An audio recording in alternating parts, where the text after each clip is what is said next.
What would you do if your husband announced he was leaving you at your son's graduation dinner, in front of everyone? Well, I handed him an envelope that destroyed his life in ways he never saw coming. This is the story of how the woman, everyone underestimated for 29 years, finally showed them what real power looks like. Picture this. You've just watched your son graduate from college. 22 years of late-night homework sessions, soccer practices, parent-teacher conferences, and teenage drama, all leading to this moment. You're sitting in this gorgeous restaurant, the kind with white tablecloths that actually feel expensive and wine glasses that sparkle under those warm Edison bulb lights. Your heart is absolutely bursting with pride. That's exactly where I was 3 months ago. Olivia Parker, 52 years old, watching my son Lucas beam as he talked about his new job offer at a tech company in Austin. After everything we'd been through as a family, all the struggles and sacrifices, this felt like our victory lap. Our moment to finally breathe and say, "We did it." The restaurant was perfect. Lucas had picked it himself. Antonio's this upscale Italian place downtown where the servers wear crisp white shirts and know exactly which wine pairs with what. The kind of place where you celebrate life's biggest moments. Lucas was glowing, talking a mile a minute about his starting salary, his new apartment, how excited he was to finally be independent. I kept stealing glances at him, thinking about how far we'd come. This was the same kid who used to struggle with math in third grade, who I'd sit with for hours at our kitchen table, patiently explaining fractions over and over until something clicked. The same teenager who'd come to me at 2 a.m, stressed about college applications, wondering if he was smart enough or good enough or worthy enough. And now, here he was, this confident, articulate young man, with his whole future spread out in front of him, like a golden road. My husband Ethan was sitting across from me, and honestly, I thought he looked proud too. Maybe even a little emotional. He kept fidgeting with his napkin, clearing his throat, checking his watch. I figured he was just overwhelmed by the moment. You know how dads get when their kids hit these major milestones. They try to play it cool, but inside they're complete mush.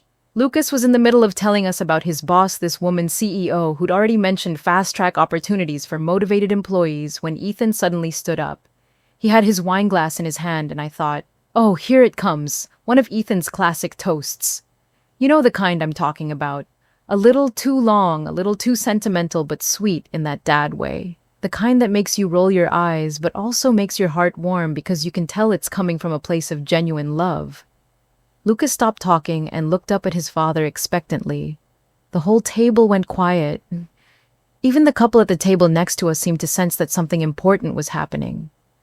Ethan cleared his throat again and raised his glass. "I have something important to tell everyone," he said, and his voice had this weird edge to it. Not celebration, excitement, not proud father emotion. Something else entirely. Something that made my stomach do this little flip. The table went completely silent. Lucas looked confused.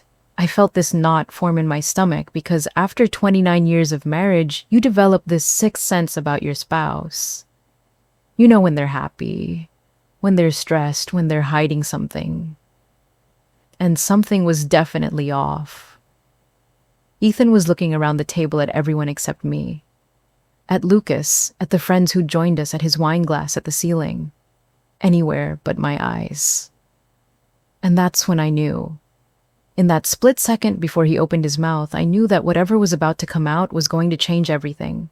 And that's when my husband of nearly 3 decades, the father of my child, the man I'd built my entire adult life around, looked directly at me with these cold, calculated eyes and said the words that shattered my world. "Olivia, I'm leaving you. I've been planning this for months. I want a divorce." Dead silence. And I mean dead. You could have heard a pin drop in that restaurant. I'm not kidding when I say you could hear forks hitting plates at other tables. People stopped mid-conversation to stare. The server who was approaching our table literally stopped in his tracks. Lucas's face went completely white. His mouth actually fell open. Our friends looked like they'd been slapped. The woman at the table next to us gasped loud enough for half the restaurant to hear. But here's the thing, and this is going to sound strange. In that moment when most people would have screamed or cried or thrown their wine in his face when any normal person would have completely lost it, I felt this weird sense of calm wash over me, like I was watching this happen to someone else. Because you see, I'd been expecting this conversation for weeks. Just not here, not like this. Not in front of our son on what should have been the happiest day of his young adult life. The signs had been there, the mysterious phone calls, the late nights at work, the way he'd started looking at me like I was a stranger, the way he'd stopped asking about my day or my thoughts or my feelings about anything. I'd known something was coming. I just thought he'd have the decency to do it in private. But sitting there watching him deliver this devastating news like he was announcing the weather, I realized something that probably saved my sanity in that moment. This wasn't about me. This wasn't about our marriage or my shortcomings or anything I'd done wrong. This was about him. This was his moment, his grand performance, his way of controlling the narrative. And that's when I remembered the envelope.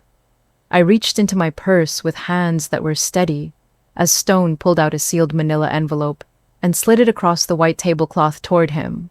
The paper made this soft scratching sound against the fabric that seemed incredibly loud in the silence.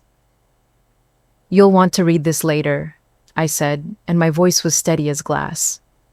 Clear and calm and completely in control. Ethan looked at the envelope like it might bite him. For the first time since he'd started talking, he looked uncertain. Confused, maybe even a little scared. Then I stood up, walked around the table to where Lucas was sitting in shock and kissed him on the forehead. My beautiful, brilliant son, who didn't deserve to have his moment stolen by his father's selfishness. "This is still your moment, sweetheart," I whispered to him. "Don't let anyone take that from you." And then I picked up my purse, looked around the table at the faces of people who thought they knew me. People who probably expected me to fall apart, or make a scene, or beg him to reconsider, and I walked out of that restaurant with my head held high and my shoulders back. Behind me, I could hear the chaos starting to erupt. Voices raised in shock and confusion, chairs scraping against the floor. Someone asking, "What the hell just happened?" And somewhere in the middle of it all, Ethan's voice suddenly not so confident anymore calling my name. But I didn't turn around. I walked through that restaurant like I owned the place, past the staring diners and the confused servers, out into the parking lot where the evening air felt like freedom against my face. And as I drove away, I smiled for the first time in months. Because while Ethan thought he'd just delivered the shock of a lifetime, what he didn't know was that the envelope I'd left him contained something that was going to turn his moment of triumph into his worst nightmare.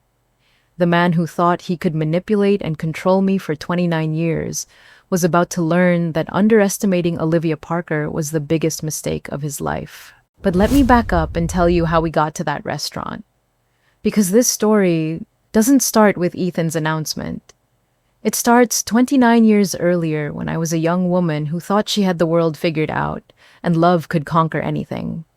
I was 23, fresh out of college with a degree in finance from Emory University, and I was absolutely crushing it at Henderson and Associates, one of Atlanta's top consulting firms.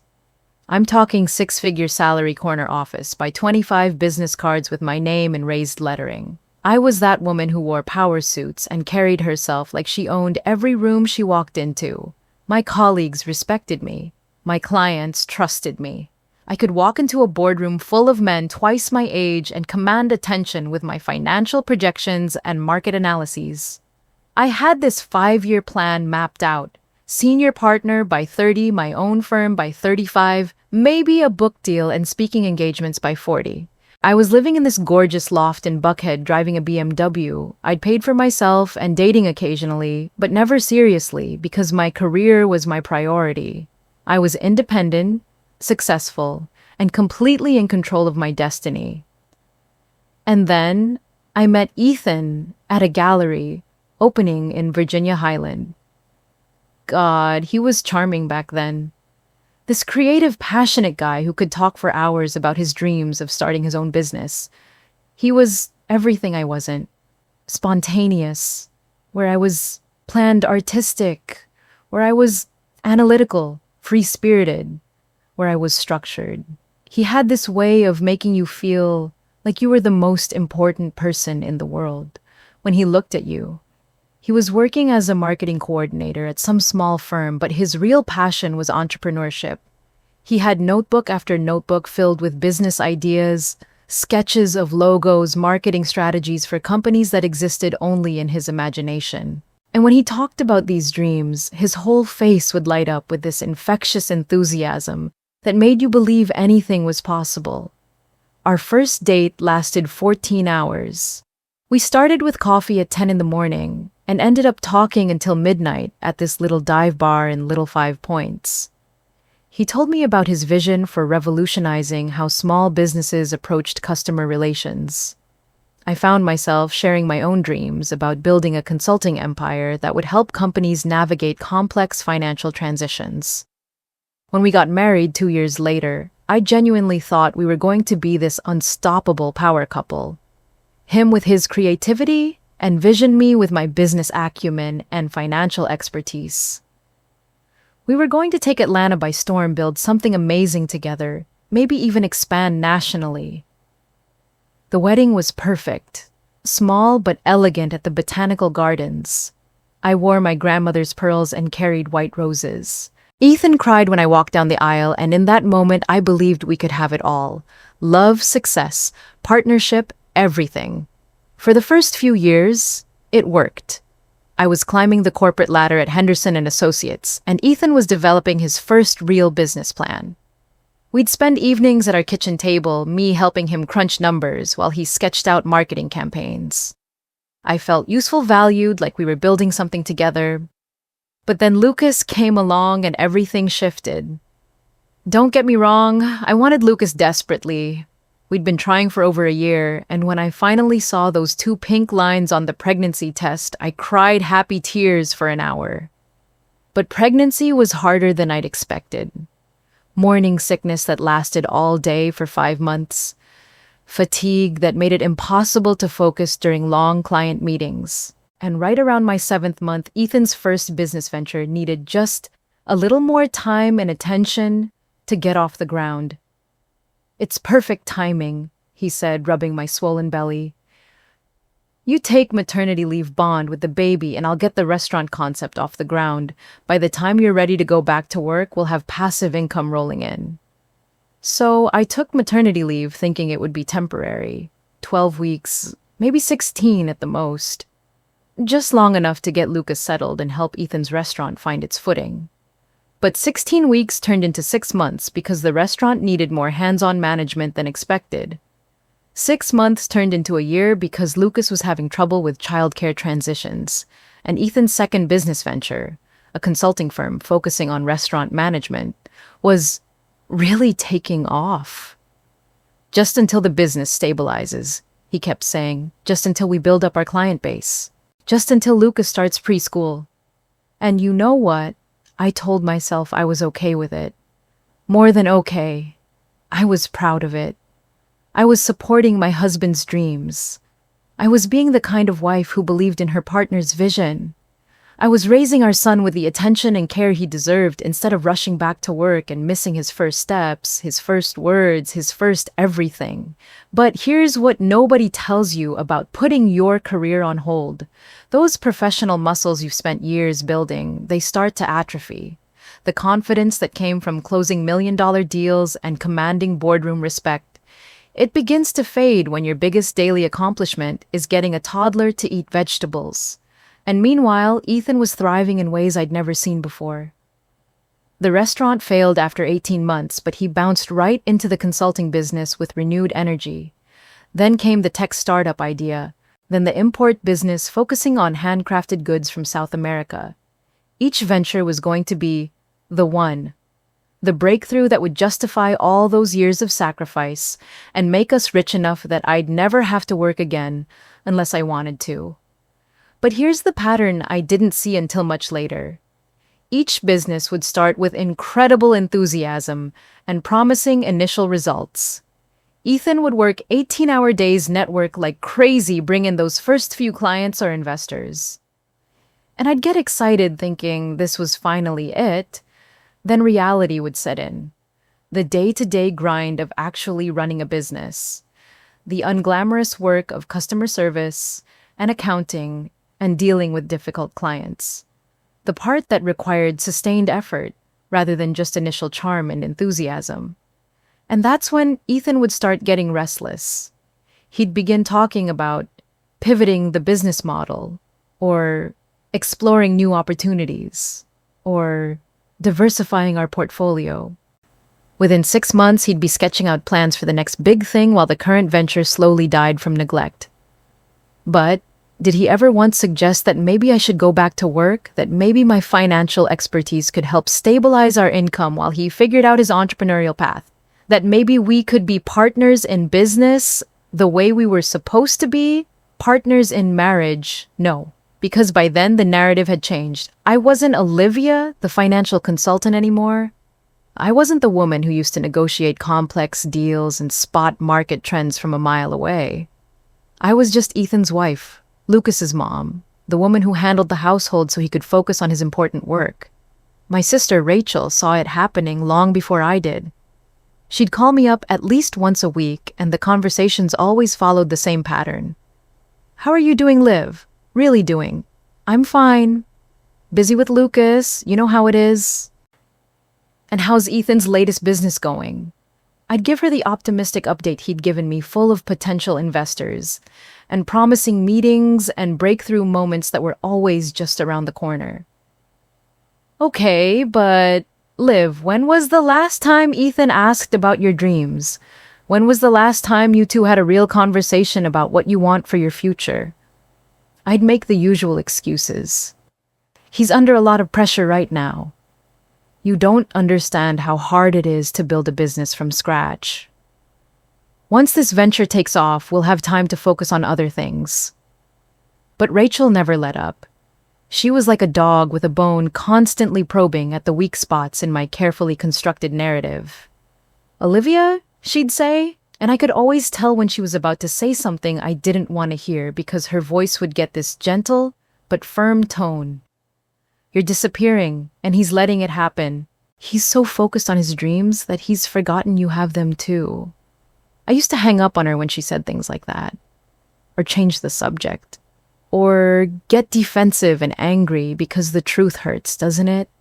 And the truth was that somewhere along the way, I'd stopped being a person with my own goals and ambitions and started being a supporting character in someone else's story. The woman I used to be. The one who walked into boardrooms and commanded respect, who built financial models that helped companies navigate crisis situations, who had opinions and expertise and valuable insights. That woman was disappearing a little more each day. And the man I married, that charming, passionate guy who made me feel like the center of his universe, he was still there sometimes, usually when he needed something from me. My attention when he wanted to talk through a business problem. My encouragement when a venture wasn't going as planned. My financial input when he needed help understanding why the numbers weren't adding up. But more and more he was being replaced by someone who took my sacrifices for granted. Someone who stopped seeing me as a partner and started seeing me as, I don't know, the help. The person who kept his life running smoothly so he could focus on the important stuff. And the worst part, the absolute worst part, was that I let it happen. Year after year, I told myself that this was temporary. That once Lucas got older, once Ethan's business took off, once we got through whatever current crisis we were facing, then it would be my turn. After Lucas starts kindergarten, I'll think about going back to work. After Ethan's restaurant stabilizes, we'll talk about my career. After we pay off the house, I'll have more flexibility to pursue my goals. But you know what I learned? My turn never comes unless you take it. Someday never arrives unless you make it arrive. And after just becomes another, after becomes another after, until you wake up one day and realize that 29 years have passed and you're still waiting for your life to begin. But that envelope I handed him at the restaurant, that was me finally taking my turn. That was me refusing to wait for someday any longer. That was me remembering who Olivia Parker really was underneath all those years of being somebody else's supporting character. The first sign something was wrong came 3 months before Lucas's graduation.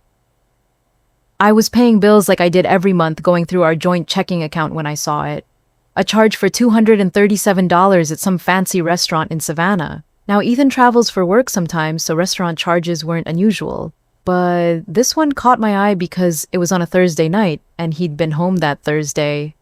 I remembered because we'd watched a movie together and he'd complained about being tired from work. I almost let it slide. Almost. But then I saw another charge 2 days later. A jewelry store, $450. My stomach dropped. When was the last time Ethan had bought me jewelry? I honestly couldn't remember. Our anniversary had passed 6 months earlier with dinner at Applebee's and a card from the drugstore. So I started paying closer attention. And once you start looking, you see everything. More restaurant charges in Savannah. Hotel stays that didn't match his business calendar. And then the big one, recurring transfers to an account I'd never seen before. $500 here, $1,000 there. Always right after his paychecks hit. Now remember, I used to be a financial consultant. Numbers don't lie, and they certainly don't hide from someone who knows how to read them. I started tracking every transfer, every suspicious charge, building a timeline in a little notebook I kept hidden in my jewelry box. But the real bombshell came on a Tuesday night in March. Ethan had fallen asleep on the couch watching some basketball game. His phone was lying right there next to him, and for the first time in months, he'd forgotten to put it face down. The screen lit up with a text notification. "Can't wait for tomorrow night. I miss you." The name on the screen made my blood run cold. Marina Rodriguez, my former mentee from back when I was working. The young woman I'd taken under my wing taught everything I knew about finance and business. The woman who'd become my closest friend over the years. The woman who came to our house for dinner every month and called me Aunt Liv. The woman who was 35 years old and absolutely gorgeous. My hands were shaking as I picked up that phone. I know I shouldn't have looked, but after 29 years of marriage, when you find texts like that from someone you trust, all bets are off. What I found in those messages destroyed me and saved me at the same time. They'd been planning this for over a year. A whole year. Messages about looking at beach houses together. Discussions about combining their finances. Her talking about how she couldn't wait to finally be together properly. And then I found the message that made everything crystal clear. Just a few more months until Lucas graduates, and then we can make the announcement. I can't wait to start our real life together. Our real life. Like the 29 years I'd given him were just some practice round. I sat there in my living room at 2 a.m, reading message after message between my husband and my best friend, planning their future together while I slept in the bed upstairs. They'd picked out furniture. They'd discussed their wedding. Marina had sent him photos of engagement rings she liked. And the beach house. It was in Savannah. That's where all those mysterious charges were coming from. They'd been setting up their love nest with our money. My money. The money I should have been earning all these years if I hadn't given up my career to support his dreams. But here's the thing that really got me. In all those messages and all their planning and scheming and dreaming about their future, do you know how many times they mentioned me? How many times they expressed even an ounce of guilt about what they were doing? 0. I was just an obstacle to be removed. A problem to be solved. After 29 years of marriage, after giving up everything for this man, I had become nothing more than an inconvenience in his love story. That night, sitting on my couch with his phone in my hands, I made a decision. If Ethan and Marina wanted to play games, I was going to show them what happens when you underestimate someone who used to make million-dollar deals for a living. They thought they were so clever, planning their big announcement for after Lucas's graduation. What they didn't know was that I was making plans too, and mine were going to be a whole lot more devastating than theirs. Now here's where most people would have confronted him. Screamed. thrown things, demanded answers. But 29 years of being married to Ethan had taught me something valuable about him. He was always 3 steps ahead when it came to charm and manipulation. If I went in emotional and unprepared, he'd find a way to flip the script and make me the bad guy. So instead, I did what any good financial consultant would do. I gathered data. The next morning, while Ethan was at work, I called Michael Anderson. Michael had been a colleague of mine back in my consulting days, but now he was one of the best divorce attorneys in Georgia. I told him I needed to see him immediately, and something in my voice must have convinced him because he cleared his schedule that afternoon. Walking into Michael's office felt like stepping back into my old life. The polished conference table, the wall of law books, the energy of people who made things happen instead of just letting things happen to them. I'd forgotten how much I missed that feeling. I laid out everything for Michael. The bank statements, the timeline of transfers, screenshots of every suspicious charge. And then I showed him what I'd found on Ethan's phone. Michael whistled low under his breath. "Olivia, this is devastating evidence, but we need to be careful about how we proceed." That's when I remembered something that made Michael's eyes light up like Christmas morning. "Michael, we signed a prenup 29 years ago. Ethan insisted on it." Now back then, I'd been hurt that he wanted a prenup. I was young and in love and thought it meant he didn't trust our marriage. But he'd convinced me it was just practical, that we should protect what we each brought into the marriage. Michael pulled that dusty document from his files, and as he read through it, I watched his expression change from professional interest to pure amazement. "Olivia, do you know what this says?" I shook my head. Honestly, I'd signed it and tried to forget about it. Your husband insisted on a fidelity clause. Any act of adultery during the marriage results in the cheating spouse forfeiting their right to marital assets. And here's the kicker. There's no expiration date on this clause. After 29 years, this is still fully enforceable. I felt this surge of vindication so strong it almost knocked me over. Ethan, in his arrogance, had written his own destruction 29 years ago. "So, what does that mean?" I asked. Michael smiled. "It means, if we can prove adultery, which we absolutely can, with this evidence, your husband walks away with essentially nothing. The house, the savings, the retirement accounts. It all stays with you." Over the next few weeks, I became a woman on a mission. Every day while Ethan was at work, I documented everything. I printed bank statements, I photographed the jewelry charges, and cross-referenced them with Marina's social media posts. I found hotel receipts in his jacket pocket. I even drove to Savannah one afternoon and took pictures of the beach house they'd been setting up. But the most damning evidence came when I figured out how to back up his text messages to a cloud account he didn't know about. Every "I love you" to Marina, every plan they made, every cruel comment about me, all of it safely stored where Ethan couldn't delete it. I only told 2 people what I was doing. My sister Rachel, who cried when I showed her the evidence, and my old friend Sarah, who offered to help in any way she could. "I can't believe they've been planning this for a year," Rachel said. "How are you so calm about this?" The truth was, I wasn't calm. I was furious. But I'd learned something important over the years. Anger is just energy, and energy can be channeled. I was channeling mine into something productive for once. Sarah helped me open my own checking account at a different bank. We transferred just enough money from our joint account to cover my expenses. Nothing that would raise red flags, but enough that I wouldn't be left high and dry when the bomb went off. And then I did something that felt both terrifying and liberating. I started planning for my life. After Ethan, I researched what it would take to get back into financial consulting. I looked at apartments I could afford on my own. I even started working out again, not because I wanted to look good for anyone else, but because I wanted to feel strong. Because here's what I realized during those weeks of planning.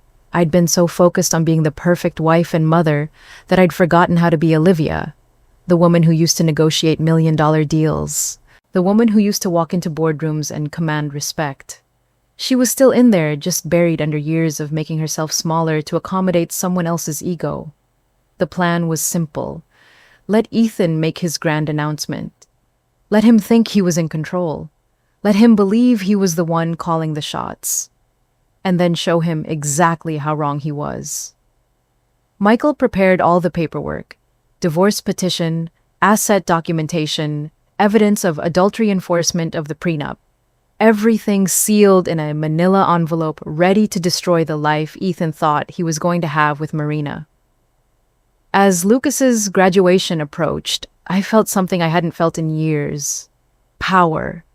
Not the kind that comes from putting other people down, but the kind that comes from finally standing up for yourself. Ethan had planned his announcement for after the graduation dinner. He thought he was going to shock me into submission and walk away the winner.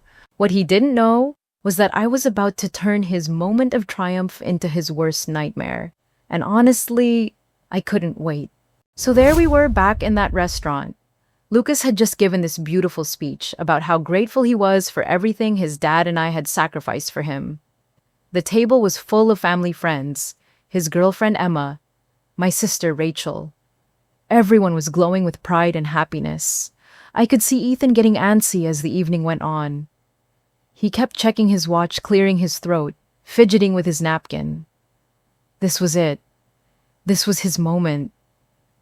I knew exactly what he was thinking because I'd overheard him practicing this speech in his office the week before.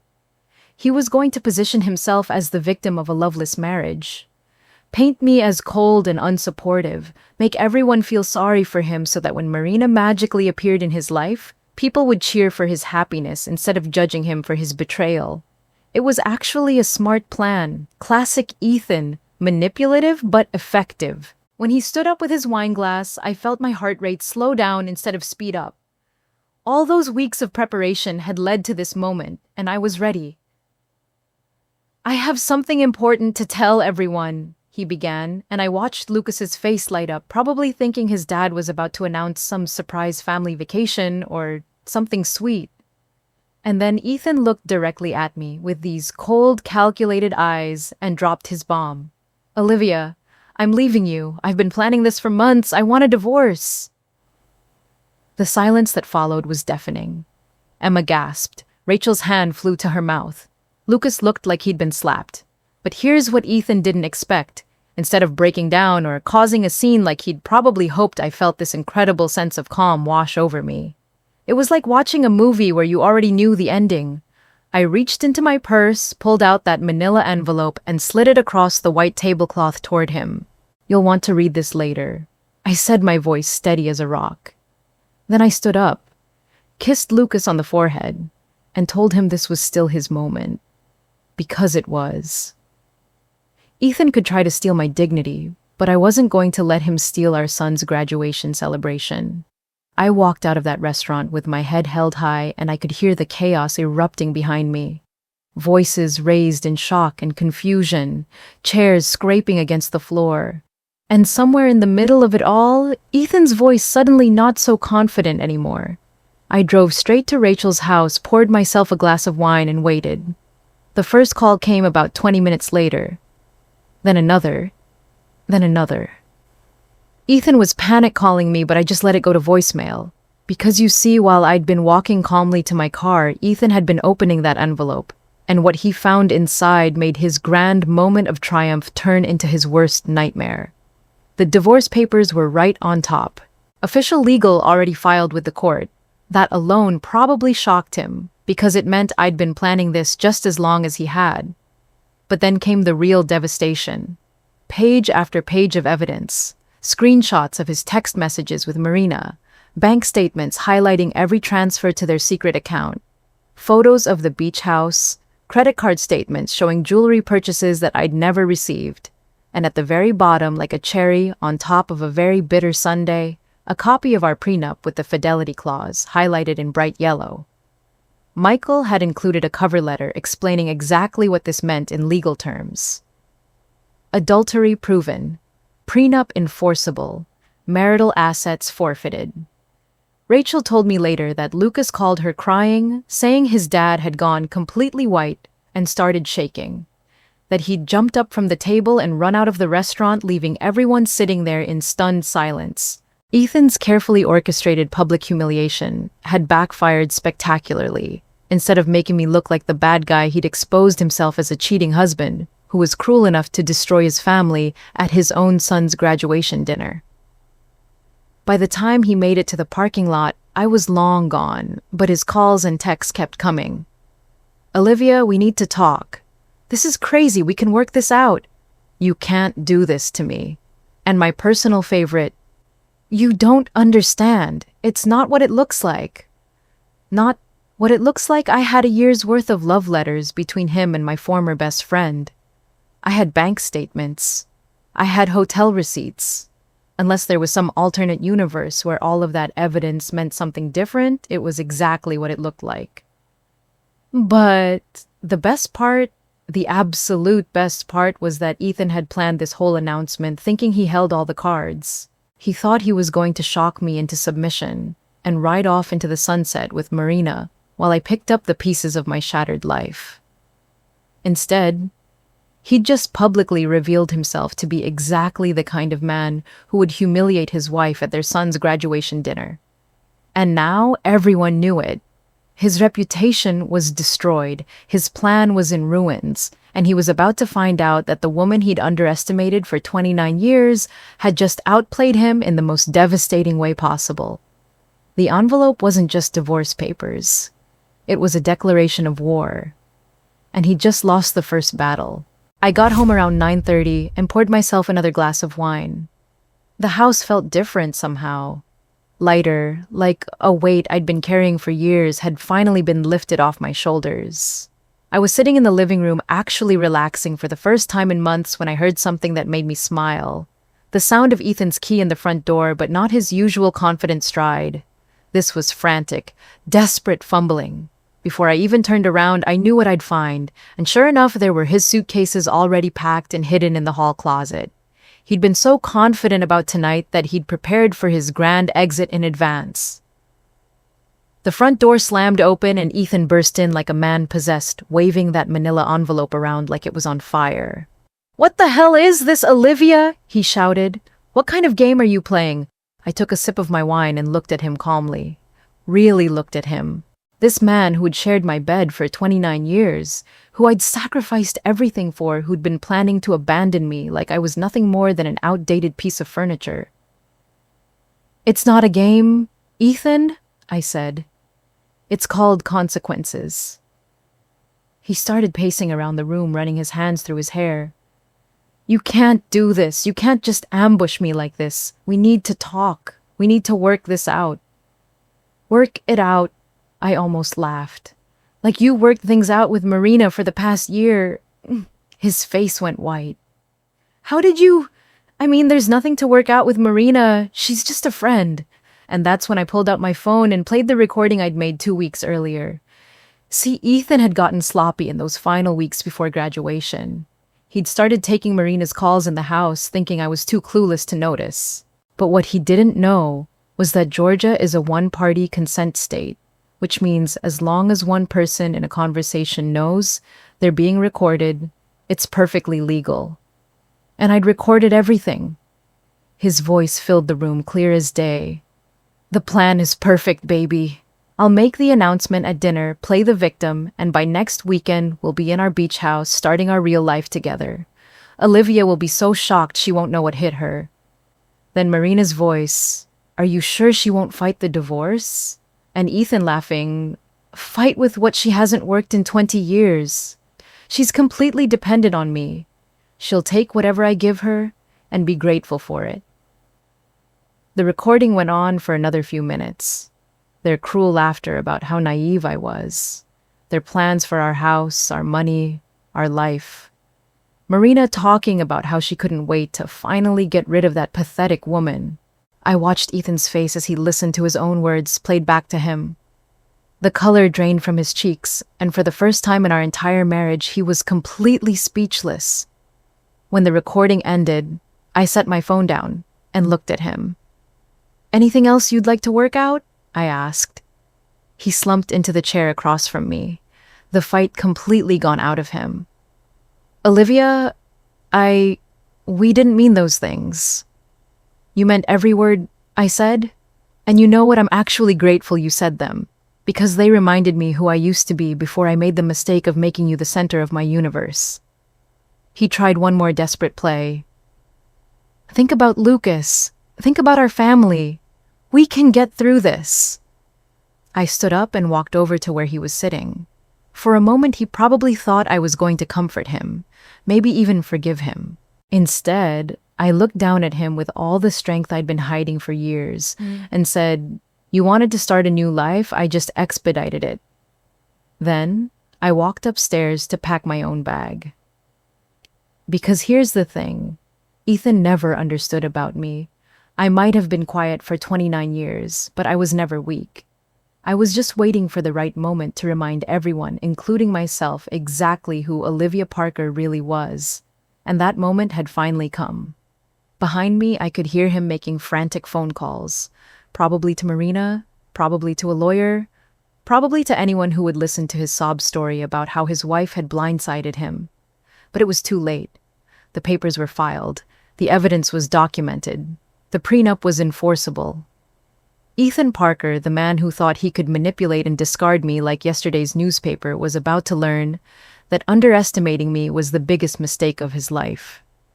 And honestly, I couldn't wait to see what happened next. I moved into Rachel's guest room the next morning, and let me tell you, it felt like coming home. Rachel had always been my voice of reason, the one person who saw through Ethan's charm from day one. Having her support during this whole nightmare was like having a lifeline. "I'm so proud of you," she kept saying as we unpacked my things. "I never thought I'd see the day when you'd finally stand up to him." The truth was, I'd never thought I'd see that day either. But there I was, sleeping in my sister's guest room and feeling more free than I had in decades. The first few days were quiet.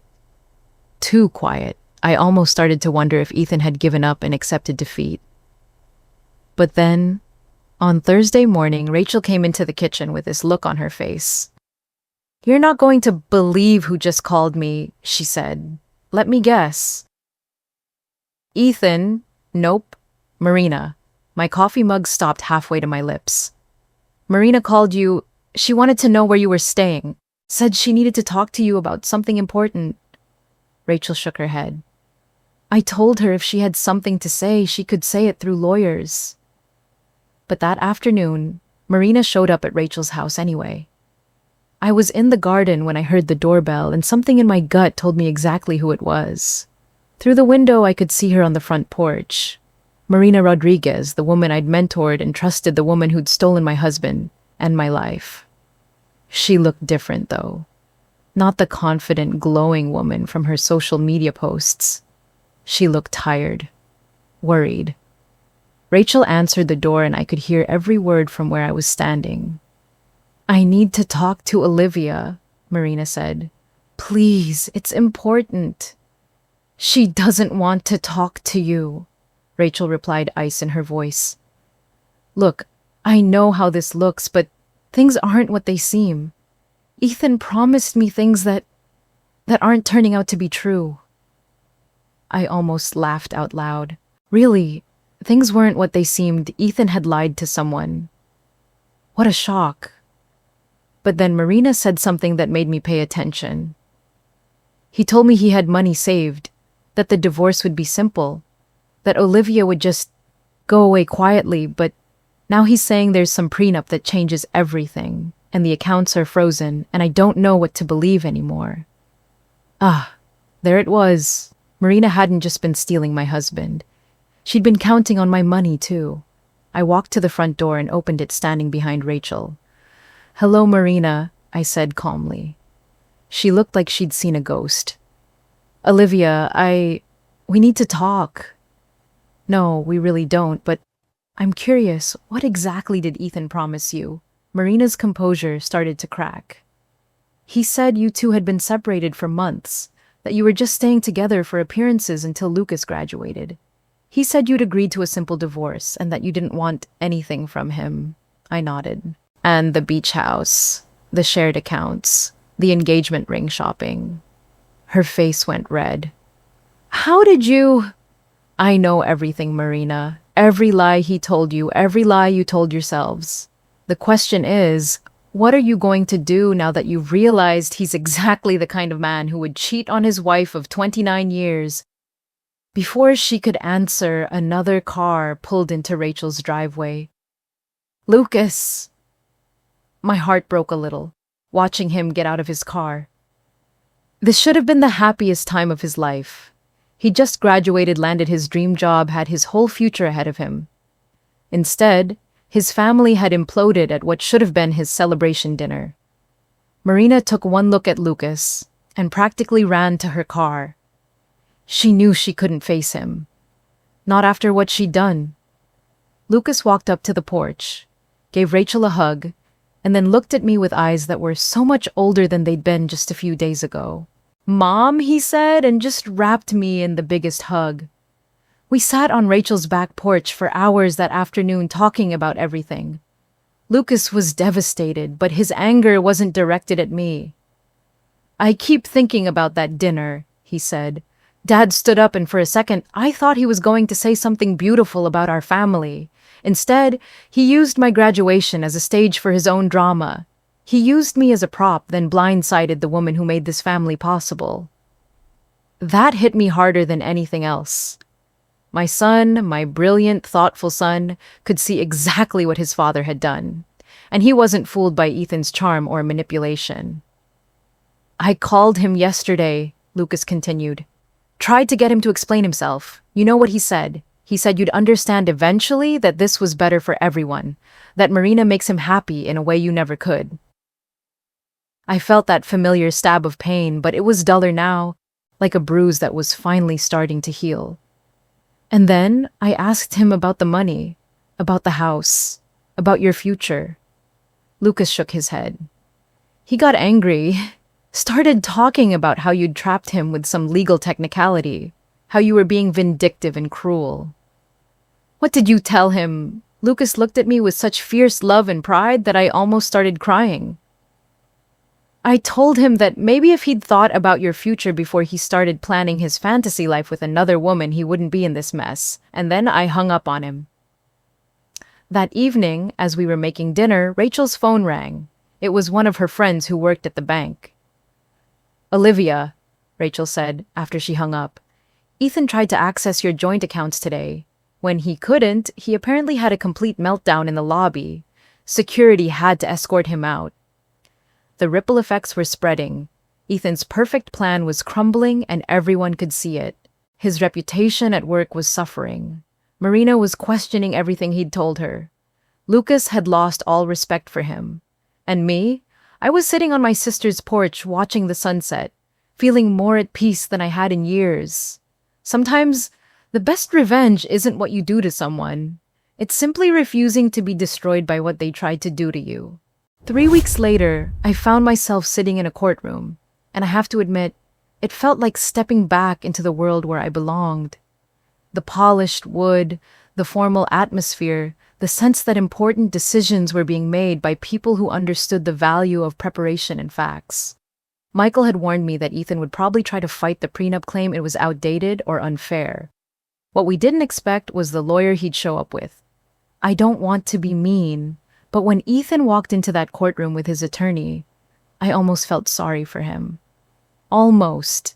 The guy looked like he'd gotten his law degree from a cereal box. Rumpled suit, disorganized papers, and this deer-in-headlights expression that told me he was way out of his depth. Meanwhile, Michael had assembled a team that looked like they could argue a case before the Supreme Court. Every document was perfect. Every piece of evidence was cataloged and cross-referenced. Every legal precedent was researched and ready. It was like watching a chess match between a grandmaster and someone who just learned how the pieces move. Ethan's lawyer started with the predictable arguments. The prenup was old. Circumstances had changed. His client deserved a fair share of the marital assets. Then Michael stood up, and I swear the temperature in the room dropped 10 degrees. "Your Honor," he said, "we have extensive documentation of Mr. Parker's adultery, which directly violates the fidelity clause he himself insisted upon 29 years ago." What followed was a methodical destruction of every argument Ethan's lawyer tried to make. Michael presented the text messages, the bank statements, the hotel receipts, the recordings. Each piece of evidence was like another nail in Ethan's coffin. The judge, an older woman with sharp eyes and no patience for nonsense, looked increasingly unimpressed as the case went on. When Ethan's lawyer tried to argue that the fidelity clause was unreasonably punitive, Judge Morrison actually raised her eyebrows. "Counselor," she said, "are you seriously arguing that your client should be rewarded for violating a contract he wrote and signed voluntarily?" I watched Ethan squirm in his seat. This wasn't going the way he'd expected at all. He kept whispering frantically to his lawyer, probably wondering why his charm and manipulation tactics weren't working in a room where facts actually mattered. The turning point came when Michael played the recording of Ethan and Marina planning their announcement. The whole courtroom heard Ethan laughing about how I'd be too shocked to fight and how I'd take whatever he gave me and be grateful. Judge Morrison's expression went from professional neutrality to barely concealed disgust. "Mr. Parker," she said, looking directly at Ethan, "in 30 years on this bench, I've seen a lot of people try to justify their actions, but I've rarely seen someone so thoroughly document their own cruelty." When the judge read her decision, I felt vindicated in a way that went deeper than money or property. The prenup was fully enforceable. The house was mine. 70% of our joint assets were mine. My retirement savings, which Ethan had been eyeing for his new life with Marina, stayed exactly where they belonged. Ethan walked away with his struggling business and what was left in his personal account after paying for lawyers and the beach house he could no longer afford. But the real victory wasn't financial. It was watching a room full of legal professionals see exactly who Ethan Parker really was and judge him accordingly. As we left the courthouse, Ethan's cheap lawyer was already making excuses about appeals and technicalities, but Michael just smiled and shook my hand. "Olivia," he said, "in all my years of practice, I've never seen a case where someone so thoroughly engineered their own downfall." And he was right. Every step of Ethan's plan, every cruel calculation, every moment of overconfidence had led him straight to this courtroom, where his own words and actions condemned him. The man who thought he could manipulate his way out of any situation had finally met a place where manipulation didn't work, where contracts meant something, where actions had consequences. As I walked down those courthouse steps, I realized something profound. For the first time in 29 years, I wasn't walking behind someone, or beside someone, or in someone's shadow. I was walking forward into a future that belonged entirely to me, and it felt absolutely incredible. 6 months later, I'm sitting in my corner office on the 15th floor of a downtown Atlanta high-rise, and I can hardly believe this is my life. The sign on my door reads, "Parker Financial Transitions, Olivia Parker, CEO." And underneath that, in smaller letters, "Helping women navigate divorce with dignity and financial security." It started almost by accident. After the divorce was finalized, women began reaching out to me. Friends of friends who'd heard my story. Strangers who'd gotten my number from someone who knew someone. All of them asking the same questions. How did you prepare? How did you protect yourself? How did you get through it? At first, I was just giving advice over coffee. But then I realized something. There are thousands of women out there who are exactly where I was. Financially dependent, emotionally exhausted, and completely unprepared for what divorce really means in practical terms. So I decided to do something about it. Parker Financial Transitions isn't just a consulting firm. It's a lifeline. We help women understand their assets, document their spouse's finances, prepare for legal proceedings, and most importantly, plan for their financial independence. My team is incredible.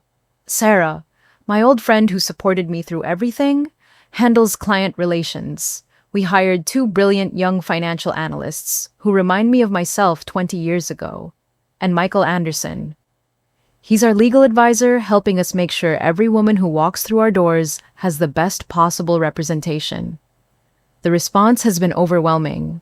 We're booked solid for the next 3 months, and I'm already looking at expanding to other cities. Lucas comes by the office at least twice a week.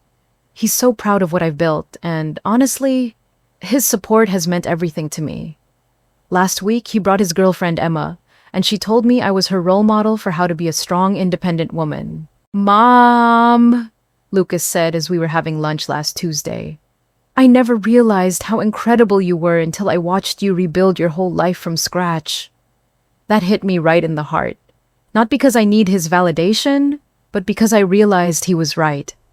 I had rebuilt my life from the ground up. At 52 years old, I'd reinvented myself completely. As for Ethan and Marina, well, let's just say their fairy tale didn't have the ending they'd planned. Marina left him about 2 months after the divorce was finalized. Turns out when you build a relationship on lies and stolen money, it doesn't have much of a foundation. She moved back to Miami, and I heard through the grapevine that she's engaged to someone else now. Good for her, honestly. She's young enough to start over. Ethan, his business finally collapsed last month. Without the financial cushion of our joint assets, and without my behind-the-scenes support that he'd taken for granted for so many years, he just couldn't keep it afloat. I heard he's working for someone else now, a mid-level position at a company where nobody knows his story. And you know what? I don't feel sorry for him. Actions have consequences, and he's finally learning what those consequences look like. Sometimes I think about that night in the restaurant when he stood up to make his announcement. He was so confident, so sure that he held all the cards. He thought he could rewrite my story, cast me as the tragic, discarded wife while he rode off into the sunset with his young lover. But here's what Ethan never understood about me, even after 29 years of marriage. I might have been quiet, but I was never powerless. I might have been supportive, but I was never stupid. And I might have been patient, but I was never defeated. He thought he could rewrite my story, but I took the pen back. And the story I'm writing now, it's everything I dreamed it could be when I was that young woman in the power suit, before I made the mistake of thinking someone else's dreams were more important than my own. Every morning, when I walk into this office, when I see my name on that door, when I sit down at my desk and help another woman find her strength and reclaim her power, I remember something important. You're never too old to start over. You're never too settled to stand up. You're never too quiet to make noise when it matters. And most importantly, you're never too late to become the person you were always meant to be. I used to think my story was about being a good wife and mother. Now I know it's about being a strong woman who happened to be married for a while. And this chapter, this is just the beginning. What do you think about Olivia's choice to fight back instead of just walking away? Have you ever had to stand up to someone who underestimated you? Let me know in the comments below.